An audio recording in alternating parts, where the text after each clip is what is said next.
My name is Amelia Hart, and I've always been the architect of my own destiny, constructing it with the precision of a master builder. Born in the fading echoes of the post-war era in a modest mill town in Pennsylvania, I grew up watching my parents toil endlessly in textile factories, their hands worn raw from looms that never stopped spinning. Money was scarce, dreams even scarcer. Amelia, my mother would say, her voice laced with the weariness of unfulfilled promises, don't wait for life to hand you anything. Build it yourself. Those words became my foundation.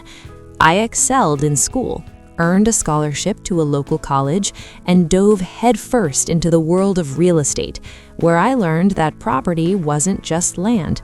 It was power, security, a legacy etched in stone and mortar. By my 30s, I had married Benjamin Hart, a gentle engineer with a laugh that could fill a room and eyes that sparkled with quiet ambition. We met at a community dance where he swept me off my feet with stories of bridges he'd designed and futures he envisioned. Together, we built a life, a small starter home in the suburbs where we raised our son, Daniel. Benjamin was the dreamer, sketching grand plans on napkins during dinner. I was the realist, crunching numbers to make those dreams tangible. Our home was cozy, filled with the chaos of family life. Daniel's toys scattered across the living room, Benjamin's tools in the garage, my ledgers on the kitchen table. But Benjamin always yearned for more space, a place where holidays could stretch into endless gatherings, where grandchildren might one day play. Tragedy struck when Benjamin was only 54, a sudden stroke that stole him away in the night. I was left alone with Daniel, who was 25 and just starting his career in finance in New York City. The grief was a hollow ache, but I channeled it into action. I sold our modest home, too saturated with memories of Benjamin's presence, and invested in what would become my sanctuary, a grand estate on Maple Ridge Drive. It was a sprawling Georgian mansion with 10 bedrooms, expansive lawns, a library lined with mahogany shelves, and a conservatory that caught the morning sun like a jewel. The realtor had hesitated, eyeing my solitary status. "It's quite large for one person, Mrs. Hart," she said politely, but I saw beyond the size. I saw a fortress against the world's uncertainties. The mortgage was a 30-year commitment, a monthly ritual that grounded me. Each payment was a step toward full ownership, a testament to my resilience. I threw myself into my real estate business, flipping properties and amassing a portfolio that ensured financial independence. Daniel visited occasionally, his city polish contrasting with the estate's timeless elegance. "Mom, this place is massive," he'd remark, his voice echoing in the high-ceilinged foyer. "What do you need all this for? It's like a museum." I'd smile and change the subject, but his words lingered, mingling with the whispers of well-meaning friends and neighbors. The estate became my world. I filled the rooms with antiques collected from estate sales, planted rose gardens that bloomed in defiant colors, and hosted book clubs in the parlor where discussions flowed like fine wine. But as the years ticked by, the chorus grew louder. "Amelia, it's too big for one person." My accountant suggested downsizing for tax benefits. Church acquaintances clucked sympathetically during potlucks. Even my doctor, during routine checkups, mentioned the practicality of a smaller space as I approached 70. "Falls happen, dear. Stairs can be treacherous." I resisted. The estate wasn't just bricks and beams, it was woven with threads of my life. The master bedroom held the echo of Benjamin's snoring, the study where I'd pored over contracts late into the night, the kitchen where I'd taught Daniel to bake his first pie. Selling it felt like surrendering, like admitting defeat to loneliness. The turning point came when Daniel turned 47. He arrived unannounced one crisp autumn afternoon, his luxury sedan crunching gravel in the driveway. His wife, Sophia, followed with their 3 children. energetic whirlwinds who treated my Persian rugs like trampolines. Over a dinner of roasted lamb and heirloom vegetables from my garden, Daniel broached the subject with calculated casualness. "Mom, we've been thinking about your situation here. This house, it's enormous. Too big for one person, really. Have you considered selling?" I set down my fork, the clink resounding in the dining room. Sophia nodded eagerly, her perfectly manicured nails tapping the table. "It could fetch a fortune in this market, Amelia. You could buy a lovely condo in the city, closer to us. Travel, enjoy retirement." Daniel leaned forward, his eyes, so like Benjamin's, gleaming with something sharper than concern. "And the equity, it would secure the family for generations. The kids' education, our future. It's practical." Practical. The word stung like a slap.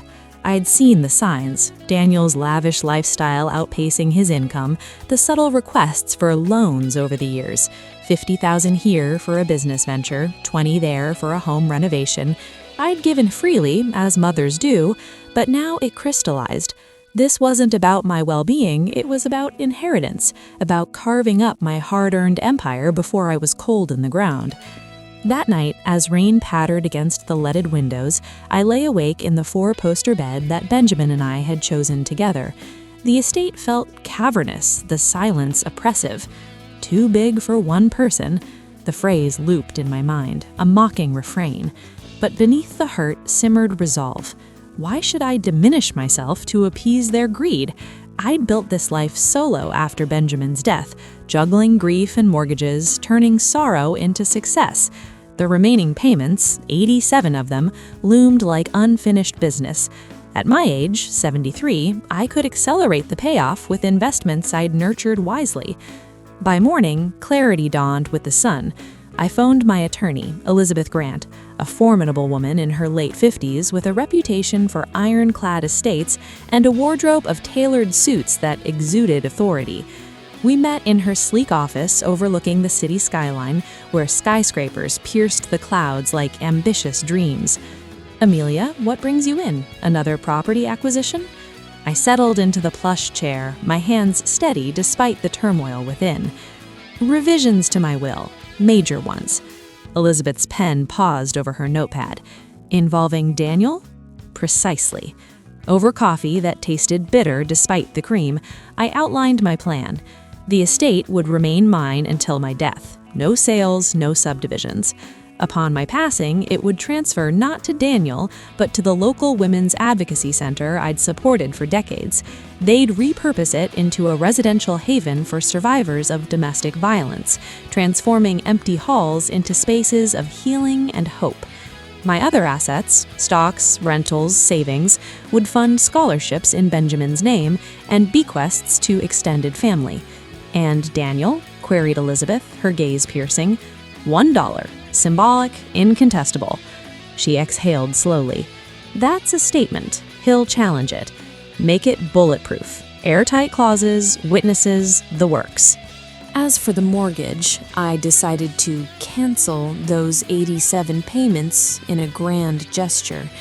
I liquidated a portion of my portfolio, wrote a single check for the outstanding balance, and cleared the debt. The estate was now wholly mine, unencumbered, a freehold fortress. Word reached Daniel a few weeks later, leaked through a careless comment to Sophia during a strained video call. His response was swift and furious. "Mom, what is this nonsense about the will?" he demanded over the phone, his voice crackling with indignation. I stood in the conservatory, surrounded by orchids I'd tended myself, their delicate petals a contrast to the storm brewing. "It's settled, Daniel. The mortgage is paid off, no more payments hanging over me, and the estate, it's going to the advocacy center." Silence stretched, then erupted. "You're out of your mind. After all we've done, Dad would be horrified." Benjamin wanted a legacy of compassion, not convenience. You've had ample support, loans, guidance, all squandered. If the house is too big for one, it'll serve many. He slammed the phone down, but the barrage continued. Emails from Sophia pleading family unity, calls from Daniel's attorney hinting at undue influence claims. I referred them all to Elizabeth, who batted them away like flies. In the months that followed, the estate transformed from a symbol of isolation to one of purpose. I engaged architects to assess adaptations, widening doorways for accessibility, installing modern kitchens for communal meals. Volunteers from the center visited, their eyes widening at the grandeur. "This could house 20 families, Amelia," said Maria, a resilient coordinator who'd escaped her own nightmare years ago. "Therapy rooms in the library, classrooms in the ballroom. It's revolutionary." Her enthusiasm ignited mine. That's the vision. Lives rebuilt, just as I rebuilt mine. Daniel appeared one stormy evening, rain-soaked and defiant on the doorstep. "We need to talk, face to face." I ushered him into the study, where a fire crackled in the hearth, casting flickering shadows on leather-bound tomes. He paced, water dripping from his coat. "Mom, this is madness. The house is our heritage. Sell it, divide the proceeds fairly." "Fairly?" I echoed, pouring scotch with steady hands. "I've been fair. You chose extravagance over stability. This estate isn't a cash cow, it's my achievement."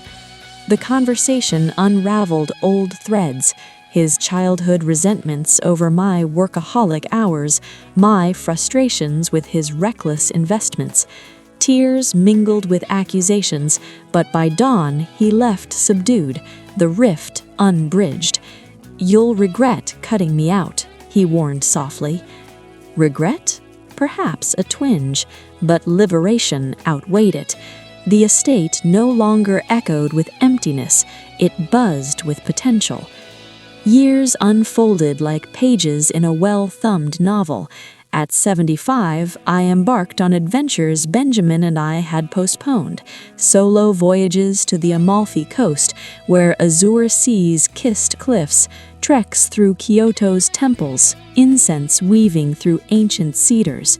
Friends filled the rooms with laughter during gatherings, free from judgmental undertones. Daniel's contact dwindled to perfunctory cards, his children growing distant strangers. It pained me, but I found solace in the center's progress. I mentored young women, sharing tales of perseverance over tea in the sunroom. By 80, health intruded. A knee replacement, then arthritis that slowed my steps. Elizabeth visited regularly, refining documents. "Everything's fortified," she assured. "The center's board is eager." At 85, frailty deepened. Pneumonia confined me to bed, the estate's walls a comforting embrace. I signed final amendments, hand trembling but spirit firm. And Daniel? $1, as specified. I slipped away on a serene spring morning, birdsong filtering through open windows, the estate whispering farewell. The funeral was intimate, attended by center staff and loyal friends. Daniel arrived, expression inscrutable. At the will reading in Elizabeth's office, tension thickened the air. As bequests were announced, generous sums to nieces, endowments for education, Daniel's knuckles whitened. Then, to my son, Daniel Hart, the sum of $1. He rose abruptly, face ashen. This isn't over. The legal skirmish ensued.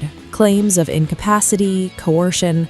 Elizabeth dismantled them methodically, precedents and affidavits her arsenal. Courts upheld the will, the estate transferred seamlessly. Today, Maple Ridge thrives as Heart Haven, sheltering scores of women and children.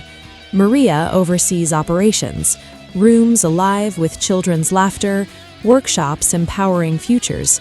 Gardens yield produce for communal meals, the library a hub of learning. If echoes linger, mine does, resilient, unyielding. Too big for one? Perfect for multitudes. Foundations of resilience.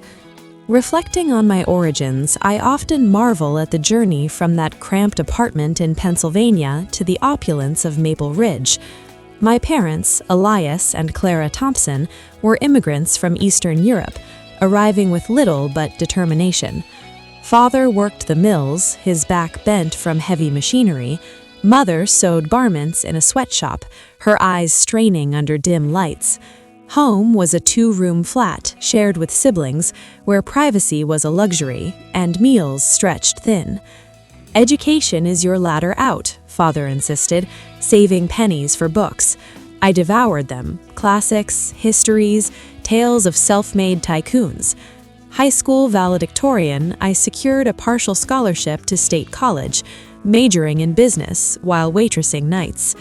That's where Benjamin entered, a fellow student in engineering, his optimism a balm to my pragmatism. Our courtship was whirlwind, picnics by the river, dances to jazz records. We wed in 1968, a simple ceremony and a borrowed gown. Daniel arrived in 1970, his cries filling our rented bungalow. Benjamin's job at a firm designing infrastructure provided stability. I started as a realtor's assistant, absorbing market intricacies. By the 80s, we'd saved for our first home, a ranch style in a quiet neighborhood. I flipped it profitably after renovations, launching my agency. Success snowballed. Commercial deals, residential empires. Benjamin beamed with pride, though his health subtly faltered. High cholesterol, ignored warnings. His death in 1995 shattered us. Daniel, midway through college, withdrew into parties and poor grades.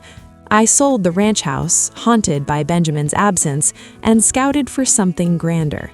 Maple Ridge called to me, a 1920s build, neglected but majestic, with acres of land and architectural grace. The price was steep, the mortgage daunting, but I signed, envisioning rebirth. Payments commenced, $2,500 monthly, interest compounding. I tracked them meticulously in a leather journal, each check a victory lap. By 2010, halfway through, the balance dwindled, but life intervened. Market crashes, health scares. Still, I persevered. Daniel's path diverged post-college. He landed in finance, climbing corporate ladders with charisma. Sophia, met at a gala, was his match. Ambitious attorney, social climber. Their wedding in 2005 was extravagant, my contribution substantial. Children followed, twins, Lily and Ethan in 2008, then Mia in 2012. Visits to Maple Ridge were festive at first, kids exploring attics like adventurers, but Sophia's comments soured. Such space, Amelia. Ever think of subdividing? Daniel's ventures faltered in the 2010s. Stock trades gone awry, a startup flop. Requests escalated. Mom, just a bridge loan. I obliged, tallying over $200,000 by 2020. Pandemic isolation amplified solitude. Rooms gathered cobwebs, I wandered halls, memories my companions. Friends' advice echoed, downsize, Amelia. The 2023 holiday gathering crystallized tensions. Amid twinkling lights, Daniel cornered me. This estate, it's unsustainable for you alone. Let's list it. Sophia's support, think of the freedom. Their eyes betrayed motive, liquidation for their debts. Forging a new path. Post-confrontation, resolve hardened. Elizabeth's office became my war room. We crafted the will with precision, trusts, contingencies, video testimonies affirming sanity. Mortgage payoff was cathartic. Bank confirmation arrived. Balance zero. 87 payments canceled. A poetic retort.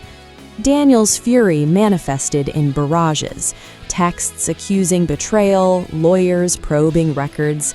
I stood firm, channeling energy into the center. Maria and team brainstormed. Ballroom for yoga, grounds for therapy gardens. Subplots wove in. Niece Clara, an artist, helped redesign interiors, inheriting art collection. Old friend Harold offered pro bono advice. 70s melted into 80s, travels enriched. African safaris, Australian reefs. Estate hosted events, fundraisers, retreats. Health declined. Hip surgery at 78, vision dimming, yet purpose sustained.